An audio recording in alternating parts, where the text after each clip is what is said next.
tal? Muchas gracias. Bueno, un gusto ver una sala llena de gente entusiasta por las tecnologías abiertas y por el derribar mitos. Mi presentación se llama Derribemos mitos. Normalmente se piensa que las tecnologías abiertas son frágiles, son inestables, son inmaduras. Y creo que en los últimos años esta región, particularmente América Latina, ha visto un fenómeno muy interesante de cómo grandes operadores Tier 1 se han alineado completamente a estándares abiertos y con muy buen resultado. Entonces hoy día quiero hablar de un concepto que se llama el Open Network Index, muy interesante. Quiero hablar de por qué en esta circunstancia del tiempo se da esta posibilidad de poder avanzar mucho más en la adopción de tecnologías abiertas. Vamos a hablar de alguna de esas tecnologías. Y finalmente el TCO, cómo impacta este tipo de decisiones al total cost of ownership de una operadora. Y algunas novedades, algunas iniciativas que queremos lanzar durante el resto del año que pueden ser bien interesantes para la industria. Lo primero, Dell y Allison Mason, que es una consultora bien conocida en el mundo de tecnología, desarrollaron un índice que se llama el Open Network Index. Y ellos concluyeron, en un estudio que se desarrolló a inicio de este año, que 9 de 10 empresas, 9 de 10 telcos, Tier 1, reconocen que las tecnologías abiertas son el futuro. Pero solo 2 de 10 han logrado avanzar en este camino. Entonces ahí hay una brecha. Sabemos que hay que hacerlo, pero no sabemos cómo hacerlo. Y ellos entrevistaron a 50 operadores Tier 1 y crearon 4 niveles. Los leaders, los followers, los emerging adopters y los late adopters. La distribución es más o menos así. Obviamente los leaders no son siempre la mayoría. Aquí está todo más concentrado en los followers. Pero si vemos la participación de América Latina en esa curva, no es mucha todavía. Tenemos solo un operador que es follower y 3 operadores que son emerging adopters. Entonces hay un gap, estamos quedándonos atrás en América Latina. Y cuando tratamos de verificar cuáles son las diferencias entre un emerging adopter y un líder en estas dimensiones, parece algo bien interesante. Por ejemplo, ¿en qué se parecen los emerging adopters a los líderes? En la visión de apertura, ahí no hay diferencia. Una empresa, una telco latinoamericana está clarísima que hay que tener una visión de apertura de red. Y en la cooperación industrial, participar en foros de este tipo, informarse acerca de las nuevas tecnologías, ahí no hay grandes diferencias. Pero ¿qué diferencia a un líder de un emerging adopter? Principalmente en el enfoque abierto de proveedores. Esto es información que el análisis determina que la mayoría, el gran gap, la gran brecha es en cómo enfrentan las telcos latinoamericanas el enfoque al modelo multivendor. En el segundo término, adopción de una cloud abierta. Ese es un gran diferenciador. Tercer lugar, estrategia de arquitectura y operación abierta. Y donde quizás más nos parecemos, donde menos complicado estamos con respecto a los líderes, es en la ejecución en el dominio de red. Es decir, se reconoce que todos los operadores tienen una capacidad de ejecución equivalente, no hay una gran diferencia entre cómo ejecuta un líder a un emerging adopter, pero sí vemos que hay brechas importantes es en el enfoque abierto de proveedores y adopción del cloud abierto, que es, por supuesto, una de las áreas que a nosotros como Whitestack nos interesa. Ahora, ¿por qué existe una oportunidad distinta en este momento a lo que normalmente nosotros habíamos percibido en la industria años anteriores? Ha habido un desarrollo muy importante en 3 pilares que son claves para sustentar un modelo de tecnologías abiertas y de Open Telco Cloud. El primero es el Open Source, el segundo es el Open Hardware y el tercero tiene que ver con las propias funciones de red que hoy día adquieren un carácter de Cloud Native. En términos del Open Source, ya lo mencionó Ildico, lo mencionó el grupo de SNCF y lo mencionó también Silvia por parte de Etsy. El open source es hoy día una tendencia importantísima en la industria de telecomunicaciones. Es más, todos los nuevos modelos de innovación en telco vienen del open source. La arquitectura basada en contenedores, el Network DevOps, CICD, todo eso son modelos y paradigmas impuestos por los modelos abiertos. Y estas 3 organizaciones han hecho un desarrollo importante con proyectos muy exitosos que sustentan hoy día una gran cantidad de operadores de telecomunicación en el mundo. En particular, y ustedes pueden ver acá que tanto OpenInfra, Etsy o Cloud Native Foundation tienen hoy día el apoyo de líderes de industria. Esto no está muy lejos de ser iniciativas universitarias o académicas, sino que aquí hay un apoyo muy sólido de la industria en general. Particularmente la Linux Foundation es un monstruo, es una organización muy grande, tiene un financiamiento tremendo para hacer proyectos de innovación, ha contribuido 1.7 billones de líneas de código abierto, por supuesto partiendo con el sistema operativo Linux, pero de ahí en adelante proyectos como el Kubernetes, que lo vamos a ver en un segundo, que es la base de la orquestación de contenedores, no solo en telco, sino que en toda la industria es clave, y también un proyecto muy interesante que se denomina Silva. Es un proyecto de la Linux Foundation Europa que define una arquitectura genérica de cómo una telco implementa una telco cloud. Y no solo eso, sino que además define criterios de validación que permite verificar que una CNF, o sea, una función de red basada en contenedores, es capaz de correr en forma transversal y portable en cualquier ambiente similar. Porque aquí uno de los elementos más importantes que las telcos buscan es resolver el problema del vendor lock-in, las barreras de entrada y de salida. Y en la medida que adhieren a modelos que son portables y que tienen pocas barreras de entrada y de salida, nos encontramos con costos sustancialmente más bajos. Entonces el proyecto Silva es un proyecto muy interesante y, como pueden ver, apoyado por vendors, líderes de industria y grandes operadores de telecomunicación europeos. El segundo elemento, además del open software y del open source, es el open hardware, los modelos de generalización y comoditización de hardware en dos dimensiones. Los servidores, el concepto del servidor COTS o Commercial Off the Shelf, que hoy día sustentan gran parte de la infraestructura física de una telco, y también en el ámbito de la red, con los elementos de networking del tipo white box, genérico. De ello va a hablar en un rato más Fernando Silva, de IP Fusion. Él se va a referir en particular a todo el avance que di últimamente en el desarrollo de networking, white boxes, que al menos en el caso de Whitestack es algo que usamos bastante. En el caso de servidores, el Open Compute Project, y Steve lo presentó en su primera presentación de hoy, ha definido diseños de arquitectura para servidores en distintos casos de uso. Lo inicial fue diseñar la arquitectura de servidores que ocupaba Facebook en sus data centers. Ese resuelve el problema de escalar un gran data center. Hoy día están enfocados, además de eso, en el Edge. Y prácticamente casi toda la oferta de mercado hoy de servidores para el Edge siguen más o menos los mismos conceptos. Pequeño footprint, corriente de alimentación continua y toda la circuitería de aceleración requerida, por ejemplo, para una Open RAN. Nosotros tenemos la suerte de en Whitestack ser líderes en esto. No existe otra organización que haya dedicado tanto esfuerzo en posicionar este tipo de hardware de Open Compute Project en proveedores latinoamericanos, y eso nosotros nos ha dado, no solo a nosotros, sino que también a nuestros clientes, una gran satisfacción, porque el rendimiento que hemos logrado, tanto en arquitectura Intel con AMD, ha sido impresionante. El nivel de densidad de cómputo que uno puede agregar a un rack realmente lleva la jugada a otro nivel. En términos de data centers, networking genérico, Fernando va a hablar más tarde de esto, no voy a entrar en detalle, pero hoy día existe un abanico inmenso de elementos de conmutación en data center con capacidades hasta 400 gigabits a costos muy razonables, y también fuera del data center en aspectos de RAN o de aspectos de WAN en realidad, todo lo que es acceso y metro con equipamientos que permiten agregar desde 64 gigabits hasta 800, y en el core desde 2.4 teras hasta casi 15 terabits. Eso es real, son chipsets comunes y corrientes que hoy día son commodity y que fabricantes de diversa índole están colocando en cajas que son importantes y que hoy día están soportando tráfico de red real. Nosotros también aquí tenemos el honor de ser la compañía en América Latina que más ha desplegado white boxes en data centers Tier 1 en telco. Y es obviamente un gran honor, gran responsabilidad también, pero con muy buen resultado. El tercer componente de lo que mencionaba, habíamos hablado del open source, habíamos hablado del open hardware, el tercer componente ya es la función de red propiamente tal, y bajo este nuevo concepto de lo que la industria ha llamado el Cloud Native.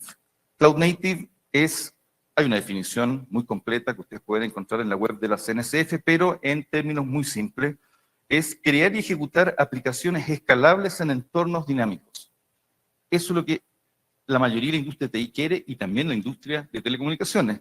Pero me gusta más la segunda parte que dice, permitir que sistemas poco acoplados, es decir, que puedan vivir independientemente, sin interrelación entre ellos, sean resistentes, sean manejables y sean observables, al punto de que la telco pueda desplegar en forma ágil y consistente cambios en la red. Si ustedes se fijan, lo que la telco quiere es lo mismo que quiere toda la industria.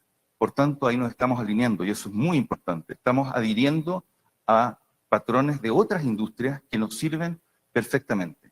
Yo los invito a ver esta entrevista, hay un código QR, a Francisco Javier Ramón, él participa en ETSI, es un ejecutivo telefónica en España, y él lo simplifica de la siguiente forma. Kubernetes resuelve el 80% del problema de los casos de uso de la telco. Todo lo que tiene que ver con el despliegue, mantenimiento, operación, respaldo, escalamiento, migración de un sitio a otro, escalabilidad, lo resuelve Kubernetes. Entonces, dice, no inventemos la rueda y alineémonos con lo que el resto de la industria está desarrollando. Ahora, todo este concepto de Cloud Native agrega un atributo que es muy importante, que es la portabilidad del cloud. Google, cuando desarrolló Kubernetes, lo hizo pensando en que todos los clouds fueran homogéneos. Es decir, yo despliego una aplicación Kubernetes en un cloud y voy a poder portarla a cualquier otro. Y de hecho eso es tan cierto que ustedes pueden encontrar en Internet todos los pasos para poder migrar, por ejemplo, desde proveedores de cloud hiperescalables, desde Google a Amazon, desde Amazon a Google, desde Google a Azure. Todo eso está resuelto de un Kubernetes privado a un entorno en la nube pública o de la nube pública a un entorno privado. Y eso es una gran característica, porque transforma al cloud que sostiene a las CNFs en un commodity. No existe una solución mejor que otra, porque además todas ellas usan el mismo open source. Entonces eso es un nivel de madurez en industria muy relevante y que nos permite tener esa posibilidad de poder transportar aplicaciones desde un entorno a otro, no solo desde un vendor a otro, sino que de un sitio a otro, y tener esa capacidad de ir desplazándonos de acuerdo a que la red requiera. También el concepto de portabilidad gatilló este otro movimiento, que es el movimiento de repatriación de cargas. Muchas organizaciones del mundo TI están trayendo cargas que estaban en el cloud público de vuelta a sus data centers, porque hoy lo pueden hacer con cloud. Anteriormente en data center no había la posibilidad de tener un cloud, hoy lo pueden tener con Kubernetes. Y la portabilidad de ese cloud público al privado es directo. Entonces, se está produciendo un movimiento muy importante, y este es un post de Michael Dell, que dice 83% de las organizaciones están pensando en repatriar sus cargas desde el cloud público al privado. Y eso es gracias a la portabilidad de Kubernetes. Ahora hablemos un poco de las tecnologías que en el caso de nuestras soluciones de cloud hemos podido desarrollar y que han sido un gran diferenciador, creo, en el momento de poner en producción este tipo de tecnología. WhiteStack ha sido una compañía que ha tomado proyectos de open source y los ha llevado a hacer productos. De hecho, lo hicimos con algunos de los proyectos de Etsy. Nosotros fuimos una de las primeras distros de open source Mano, por ejemplo, que es un proyecto de la Etsy. Así que también respondiendo ahí la pregunta del colega, hay un rol en la industria que es el que ocupa WhiteStack, que es de tomar esos proyectos, darles mantenibilidad y ofrecerle a los carriers SLA, y eso es muy importante. Entonces, en términos de esas tecnologías, nosotros hoy día tenemos un desarrollo muy fuerte en el concepto que se llama el data plane del cloud, y es que lo que permite que una aplicación en una nube privada como la nuestra pueda tener un rendimiento muy similar a lo que tendría en hardware dedicado. Existen múltiples tecnologías. Lo que ha desarrollado WhiteStack es una posibilidad de poder portar y conmutar de un tipo de data plane a otro en tiempo real. Eso no es habitual. Normalmente estas son decisiones que se toman al momento de construir el cloud. Y WhiteStack ha sido capaz de poder cambiar en tiempo real cada vez que se ha requerido el data plane para llegar a acomodarnos a las expectativas y a las necesidades de cada una de las funciones de red. Entonces, eso es una innovación que creo que es bastante singular en el caso nuestro. Nosotros, hace un tiempo, éramos capaces de tener en un servidor un throughput de 100 gigabits. El año pasado tuvimos la fortuna de con un proyecto con AMD y con Dell, donde desarrollamos un laboratorio en Santiago para explorar cómo aumentar el rendimiento de las aplicaciones de red. Logramos llegar a 360 gigabits hace un año. Y hace una semana acabamos de anunciar que hemos sido capaces de llegar en un servidor a 1 terabit de tráfico. Eso significa que hay muchos países que podrían enrutar todo su tráfico en un servidor con 2 procesadores AMD EPYC. Es un tremendo hito, yo creo que merece hasta un pequeño aplauso, ¿no?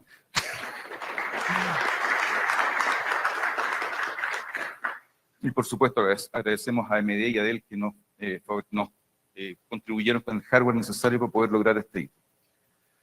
Y ahí está, ustedes pueden ver una prueba real con instrumentación, donde la verdad que hemos llegado a 981 gigabits para ser muy estrictos, pero ocupando solo el 32% del servidor. Es decir, todavía tenemos 60 y tantos % de la CPU disponible para aplicaciones que van a poder usar esta capacidad.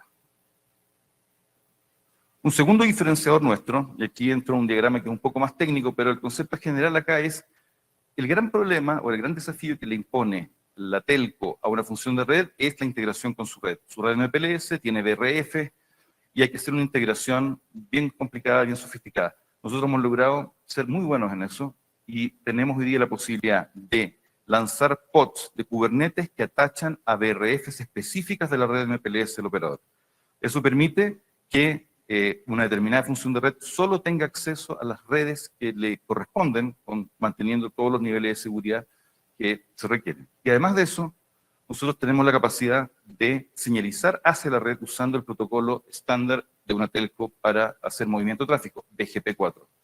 Somos un cloud que es capaz de señalizar en BGP4 y por tanto, cuando un servicio se traslada desde un data center a otro, naturalmente por BGP nosotros vamos a propagar esos anuncios y el tráfico va a ir a buscar esa aplicación al nuevo data center. Eso es muy relevante, por ejemplo, en un packet core o en funciones del plano de control, donde tenemos que responder rápido a cambios en la topología. Y eso en definitiva lo que permite es tener entornos georredundantes, que es el objetivo final. Con esto nosotros podemos tener funciones de red distribuidas en varios sitios, sujeta a que la latencia entre ellos sea razonable. Tercer elemento muy importante de lo que nosotros hacemos, y lo hemos escuchado esto como un gran obstáculo que muchas telcos han identificado al momento de ir a funciones de red basadas en software y en cloud, que es la compatibilidad de versión. Es muy complicado cuando tenemos un cloud que maneja una determinada versión de Kubernetes, compatibilizar las necesidades de Kubernetes de cada uno de los componentes. Hay aplicaciones que requieren Kubernetes 1.25, otros 1.26, unos 1.27. Cuando logramos resolver este problema es sencillo, muchas veces no logramos resolverlo. Muchas veces una aplicación requiere versiones de Kubernetes mayores a las desplegadas y eso rompe el clúster. No podemos seguir avanzando o tenemos que forzar a otras aplicaciones a que también hagan upgrades para poder encontrar una solución que sea común a todas las aplicaciones. Entonces, este acople es lo que Kubernetes intenta resolver. Las aplicaciones tienen que tener vida separada, tienen que tener vida desacoplada. Y nosotros hemos logrado, con nuestro enfoque multicluster, proveerle a cada función de red su propio clúster, a cada uno de sus clústeres su propio tren de versiones y un mecanismo de despliegue que es muy sencillo porque es progresivo. Podemos hacer en un clúster que corre una función de red un upgrade que es progresivo y eso tiene un impacto operativo gigante. Nos permite avanzar en versiones sin perder compatibilidad, también nos permite estar atentos a todas las vulnerabilidades de seguridad que se pueden resolver con versiones más nuevas. Cuarto elemento tecnológico que quería mencionar es toda la tecnología para poder ir avanzando al borde. Un cloud ya no es una infraestructura que está en un data center central, tiene que ir moviéndose al borde. Kubernetes permite hacer eso de una manera muy natural. Es más, nuestro enfoque no es un enfoque arbitrario, alinea con respecto a lo que la industria está haciendo, porque este es de hecho el modelo de despliegue que propone Silva. Este proyecto de la Linux Foundation, nosotros hemos adherido naturalmente a ese mismo concepto. Y eso que nos permite poder desplegar funciones de red en las tres jerarquías, sitio nacional, sitio regional y sitio de edge, controlado desde una misma infraestructura de control, permitiendo entonces poder mover aplicaciones entre sitios de una forma muy, muy natural. Apto para, por ejemplo, MEC, donde sí necesitamos tener despliegue de aplicaciones en el borde y que lo podríamos manejar de esta manera. Y en términos más concretos, nosotros ofrecemos dos modelos de servicios para el Edge. Uno es muy pequeño, es un servidor con un clúster de Kubernetes no redundante, pero con todo el hardware de aceleración y de sincronización de reloj necesario, por ejemplo, para un Open RAN, y un modelo un poco más grande, que es también con un factor de forma muy pequeño, pero que nos permite tener 3 clústeres de Kubernetes redundantes, con lo cual ya tenemos ahí toda la funcionalidad de Kubernetes y de alta disponibilidad disponible.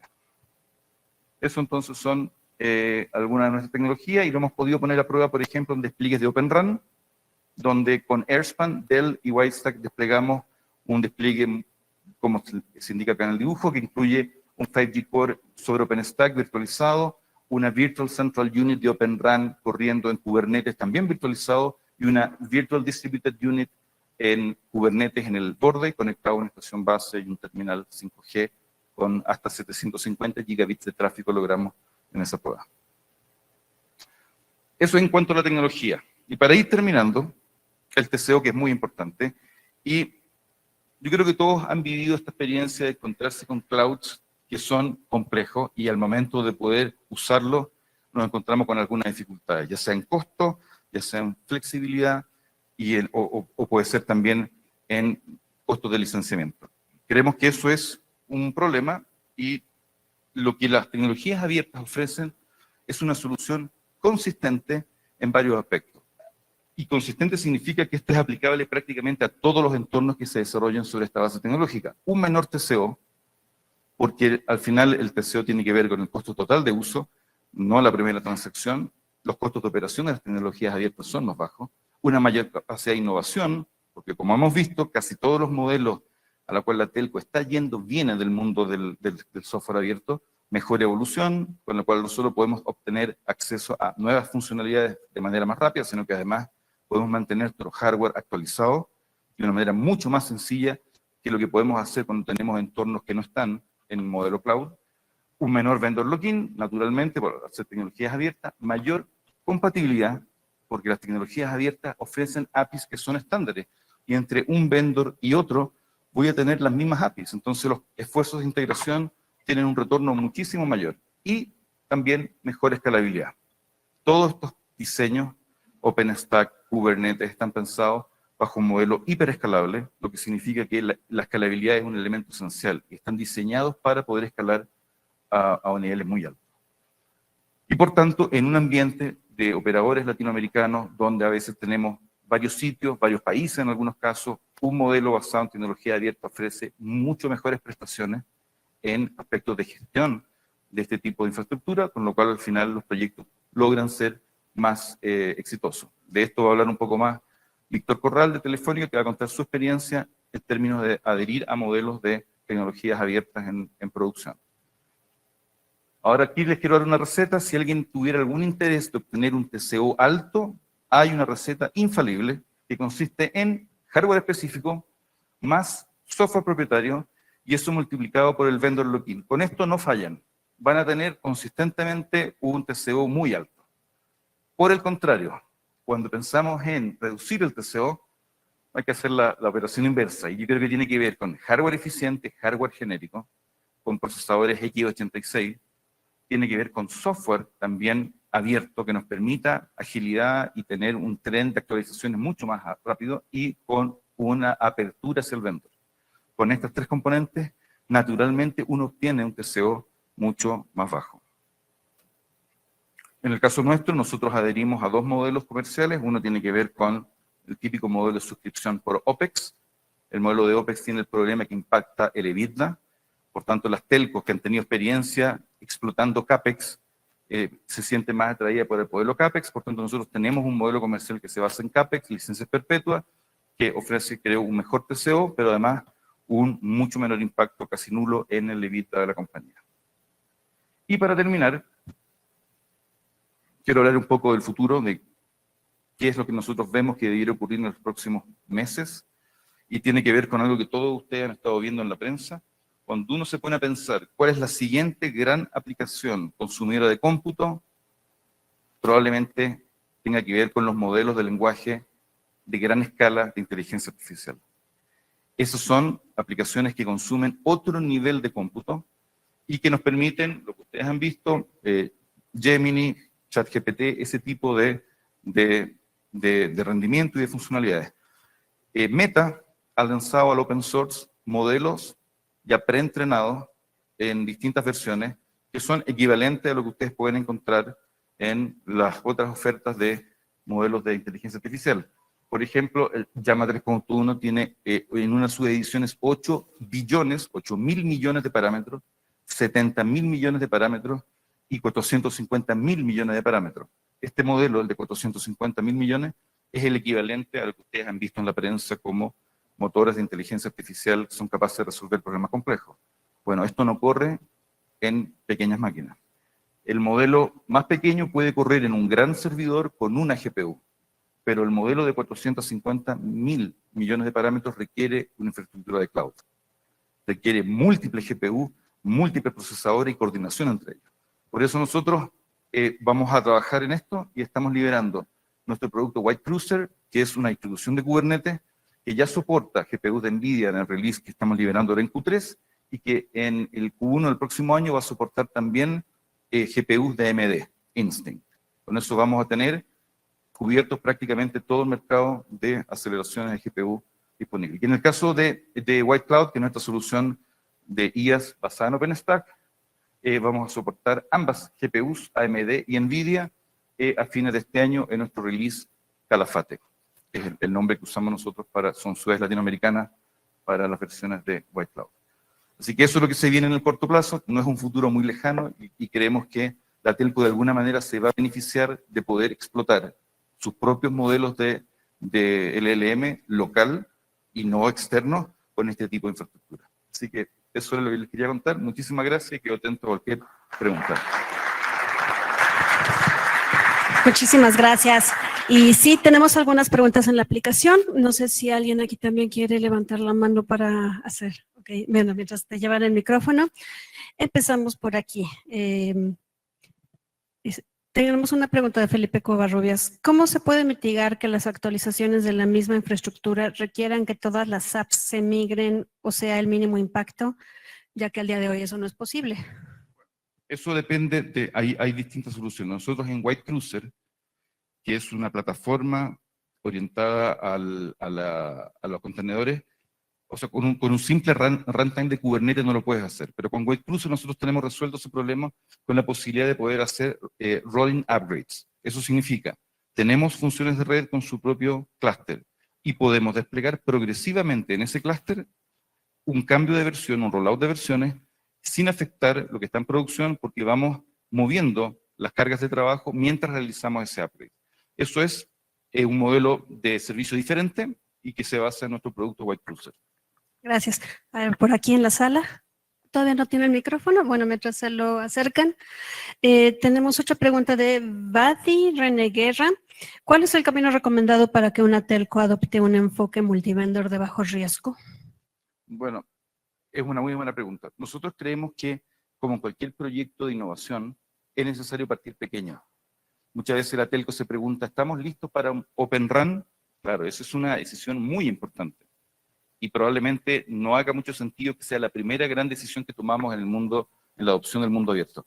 Existen muchos otros elementos de la red, plano de control, por ejemplo, aplicaciones de VAS, que sí se benefician de un telco cloud y que puede ser un excelente punto de partida, permitiendo, por ejemplo, que los mismos equipos adquieran las habilidades, la organización se vaya adaptando y que progresivamente vayamos agregando más aplicaciones en ese cloud y hasta que en algún momento podría estar toda la red ahí.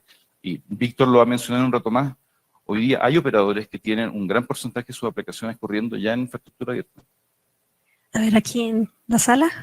Buenos días, gracias por la presentación. Una consulta, mencionan OpenStack y Kubernetes dentro de su infraestructura. Sí. ¿Estos son nativos, digamos, de open source o están apoyados en algún flavor, llámese Red Hat, llámese Cisco o alguno de estos otros intermediarios? Sí, muy buena pregunta. Todas estas compañías lo que hacen son distribuciones del proyecto open source.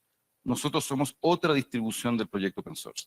Así como están esas marcas, y en Europa hay otras, y en Asia hay otras distribuciones tanto de Kubernetes como de OpenStack. En esta región creo que nosotros hemos llevado cierto liderazgo en productizar OpenStack, y el nombre de ese producto se llama White Cloud, y productizar Kubernetes, y el nombre de ese producto se llama White Cruiser. Como parte de eso, nosotros nos hacemos cargo de mantener ese software open source en el upstream, en los proyectos de la comunidad, pero hacia la telco ofrecemos un producto Carrier Class con SLA, con soporte y todo lo necesario para poder operarlo. Y con la agilidad del open source, porque eso no lo perdemos. Ok, hay un par de preguntas más aquí, pero solamente creo que nos da tiempo de una para mantenernos en tiempos. Nelson Mora pregunta, según lo mencionado, ¿cuál sería la razón principal para las empresas para repatriar un cloud público a un cloud privado?